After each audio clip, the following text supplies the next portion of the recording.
இன்றைக்கி பார்த்தீங்கன்னா அப்பாவின் மௌன அன்பு என்ற ஒரு தலைப்பில் அருமையான ஒரு கதையை பற்றி பார்க்க போகிறோம். இந்த கதை கண்டிப்பாக உங்களுக்கு பிடிக்கும்னு நம்புகிறேன். நம்ம சேனலை நீங்கள் இன்னும் சப்ஸ்கிரைப் பண்ணாமல் இருந்தீங்கன்னா உடனடியாக சப்ஸ்கிரைப் பண்ணுங்கள். ஒரு சின்ன கிராமத்தில் முருகன் என்ற ஒரு கூலி தொழிலாளி வாழ்ந்து வர்றாரு. அவருக்கு எப்பயுமே அவருடைய குடும்பம் தான் முக்கியம். அவர் யாருக்கிட்டையுமே பேச மாட்டார். அவர் விடிய காலையில் பார்த்தீங்கன்னா நேரத்துலேயே வேலைக்கு போயிடுவார். அவருடைய குடும்பத்தை பார்த்தீங்கன்னா உயிராக நினச்சி வாழ்ந்து வர்றாரு. அவருக்கு ராமுன்னு ஒரு சின்ன பையன் இருக்கான். அந்த சின்ன பையன் பார்த்தீங்கன்னா பள்ளிக்கூடம் போயிட்டுருக்கான். ராமு பள்ளிக்கூடத்தில் ஒரு சிறந்த மாணவன்னே சொல்லலாம். பள்ளிக்கூடத்தில் நல்லா படிக்கக்கூடிய ஒரு மாணவன். அவங்களுடைய அப்பா முருகன் பார்த்தீங்கன்னா கூலி வேலைக்கு போய் ரொம்பவுமே கஷ்டப்படக்கூடிய ஒரு நபர். அவர் பார்த்தீங்கன்னா தன்னுடைய குடும்பத்துக்காக ரொம்பவுமே கஷ்டப்படுறாரு. அதுலேயும் குறிப்பாக அவனுடைய பையனுக்காக ரொம்பவுமே கஷ்டப்படுறாரு.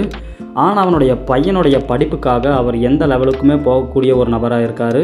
அவருக்குடைய சந்தோஷமே அவனுடைய பையனும் அவருடைய மனைவியும் தான்.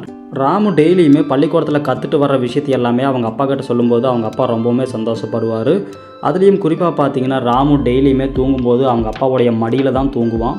காலையில் தினமுமே பள்ளிக்கூடத்துக்கு போகும் முன்னாடி ராமு பார்த்தீங்கன்னா அவங்களுடைய அப்பாவுக்கு வணக்கம் சொல்லிட்டு தான் போவான்.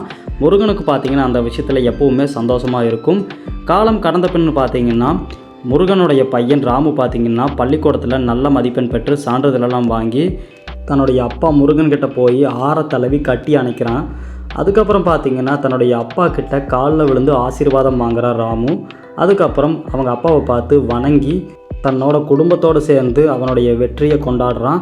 அதுக்கப்புறம் தான் ராமுவோடைய வாழ்க்கையில் முக்கியமான தருணங்கள் வரப்போகுது. என்ன தருணங்கள்னு பார்த்தீங்கன்னா ராமு மேற்கொண்டு படிக்க போகிறான். அதை பார்த்து அவங்க அம்மா அப்பா ரொம்பவுமே சந்தோஷப்படுறாங்க.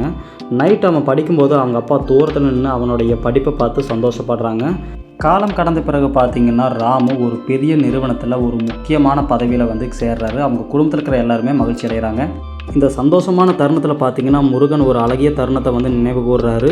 ராமு சின்ன வயசில் இருக்கிற புகைப்படத்தை ராமுக்கு அவங்க அப்பா காட்டுறாரு.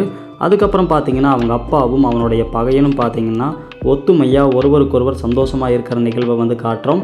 இந்த கதை இதோடு முடிவடையுது. இந்த கதையிலேருந்து நம்ம என்ன தெரிஞ்சுக்கிட்டோம்னு பார்த்தீங்கன்னா அம்மாவின் அன்பு பேசும், ஆனால் அப்பாவின் அன்பு பெரும்பாலும் மௌனமாக இருக்கும். அந்த மௌன அன்பு தான் வாழ்க்கையில் மிகப்பெரிய பலம் என்ற ஒரு அருமையான கருத்தை இந்த கதையின் மூலியமாக நம்ம தெரிஞ்சுக்கிறோம். இந்த கதை கண்டிப்பாக உங்களுக்கு பிடிக்கும்னு நான் நம்புகிறேன். நம்ம சேனலை நீங்கள் இன்னும் சப்ஸ்கிரைப் பண்ணாமல் இருந்தீங்கன்னா உடனடியாக சப்ஸ்கிரைப் பண்ணுங்கள். நன்றி, வணக்கம்.